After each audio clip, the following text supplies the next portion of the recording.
The United States is out of the World Cup. Belgium beat them 4-1 in Seattle last night, in a match that produced one of the most embarrassing institutional controversies in the tournament's recent history before the opening whistle had even blown. Cristiano Ronaldo's World Cup career is over. Spain beat Portugal 1-0 in the 91st minute earlier the same day. Trump arrived in Ankara this morning for the NATO summit, where he plans to push allies to follow through on last year's defense spending promises. While Turkish police detained more than 100 protesters outside, including journalists and human rights activists, and at least 25 Americans died from the heat wave that swept the country over the July 4th weekend. Let's get into all three. Start with yesterday's World Cup, because the match itself and the controversy surrounding it are genuinely two separate stories that both deserve space. The match story is straightforward. Belgium was better from the start. Charles de Ketelaere scored in the 9th minute, finishing after a corner move that put Belgium ahead before most fans had settled into their seats. Malik Tillman's deflected free kick equalized in the 31st minute. ESPN described it as coming out of nowhere, representing the U.S. team's first shot of the contest. De Ketelaere completed his brace 2 minutes later, in the 33rd minute, to put Belgium back in front at halftime.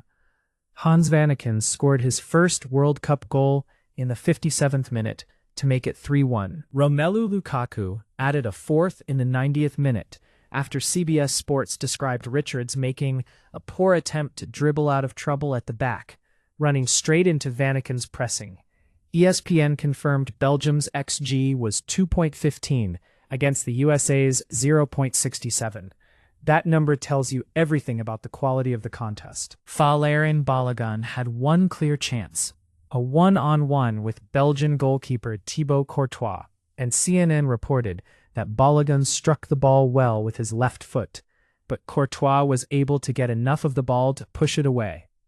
Matt Fries, the U.S. goalkeeper, made an error that led to one of Belgium's goals. Christian Pulisic said after the match, "It was a disappointing way to go out." There is not much more to add to that. The announced crowd was 66,925.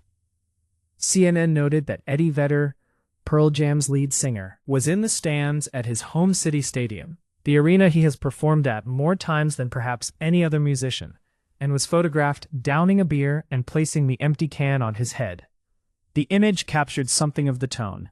All three co-hosts, Canada, Mexico, and the United States, were eliminated at the round of 16. Belgium advances to the quarterfinals, where they will face Spain. Now the controversy, which is the harder story to tell, and the one that will be discussed for much longer than any scoreline. Democracy Now!'s July 6th headlines confirmed the following. Trump reportedly had a private call with FIFA President Gianni Infantino last week to ask for a review of Valérien Balogun's red card suspension. FIFA's disciplinary committee then suspended the ban, allowing Balogun to play. The reversal, Democracy Now! Confirmed, was the first time since 1962 that FIFA has allowed a tournament red-carded player to appear in a game without serving the suspension. Trump thanked FIFA on Truth Social after the ruling was announced, writing that he was grateful for FIFA for doing what was right and reversing a great injustice. NPR reported that the Belgian Soccer Federation challenged FIFA's ruling just 11 hours before kickoff in Seattle. European soccer body UEFA publicly criticized the decision, calling it incomprehensible and unjustifiable. NBC News confirmed that FIFA's statement defending the decision referenced Article 27 of its bylaws, and noted that a similar implementation of the rule under Article 27 of its bylaws had already been put into effect for the 2026 World Cup. NBC News reported this most likely referred to a decision to suspend a rematch ban against Cristiano Ronaldo. FIFA's statement emphasized that its members fulfill the independence criteria as defined in the FIFA governance regulations to ensure their impartiality. Let me state what the documented record shows. A sitting president reportedly called FIFA's president personally to lobby for a red card reversal for his country's team. The reversal happened. It was the first such occurrence in 64 years. European soccer's governing body called the decision incomprehensible. The opposing team challenged it formally hours before the match. The player at the center of the controversy, Balogun, came on, had his best chance saved by Courtois, and his team lost 4-1. CNN, assessing the night, wrote that no amount of involvement from President Donald Trump, his administration, FIFA, or anyone else could fix the team's biggest weakness.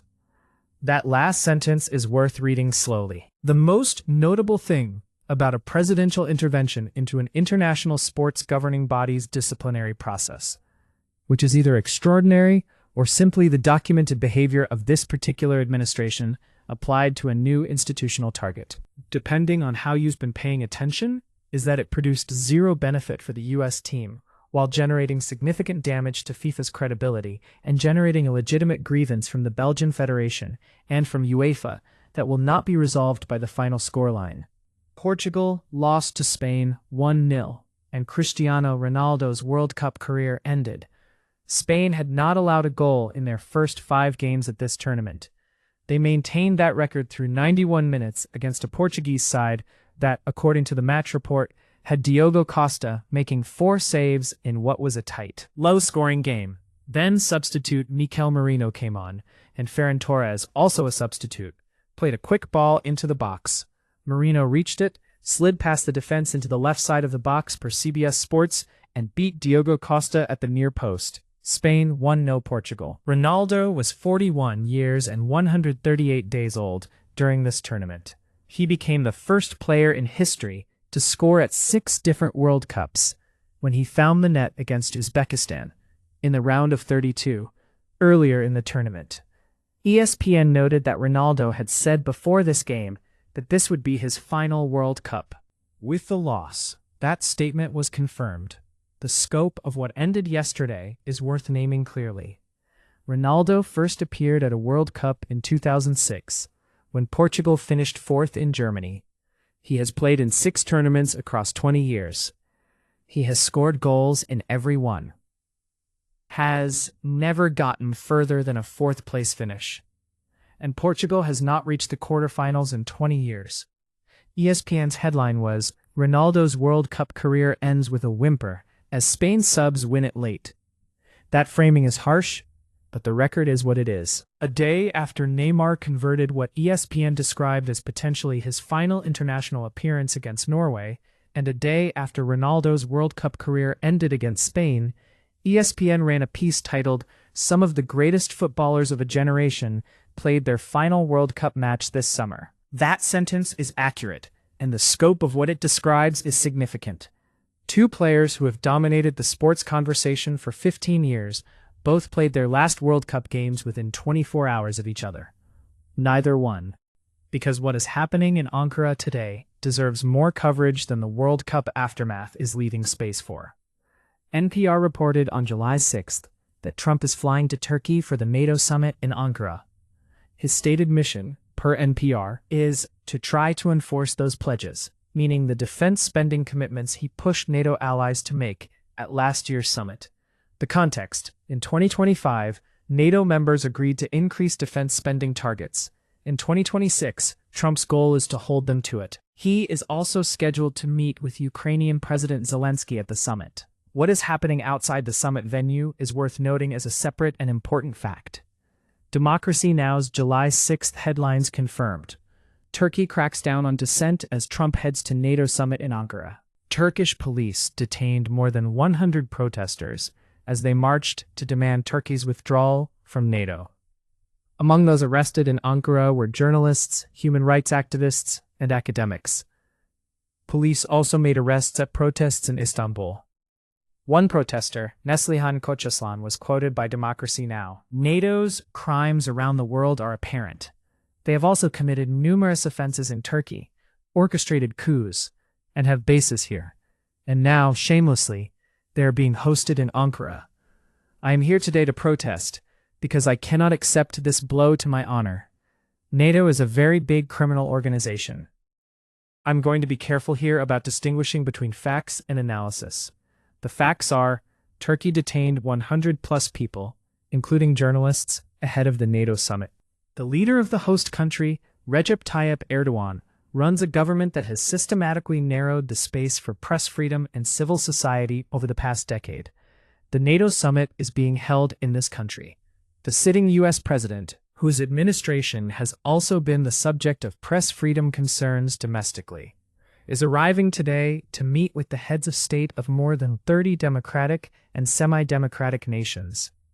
The critical analysis writes itself from those facts without embellishment. A military alliance built around the defense of democratic values is holding its annual summit in a country whose government just detained journalists for protesting outside it. This is not a new contradiction for NATO. The alliance has contained members with significant democratic deficits since its founding. But the specific images of journalists being arrested in the streets of Ankara while the heads of 30-plus nations arrive for meetings inside those same streets is a documented and concrete version of that contradiction. Visible today, the Zelensky meeting matters too. Ukraine is not a NATO member. It has been seeking membership. It is fighting the war against a country that NATO's collective defense premise was originally designed to deter. Trump's relationship with the Ukraine question has been complicated and varied throughout his presidency. What comes out of this meeting, whether any new commitments on weapons, on NATO membership pathways, on ceasefire pressure, will be reported as the summit proceeds. What happens inside it is not yet known. And now two numbers that have been climbing throughout the week and need to be stated plainly before this script ends. Democracy Now's July 6 headlines confirmed.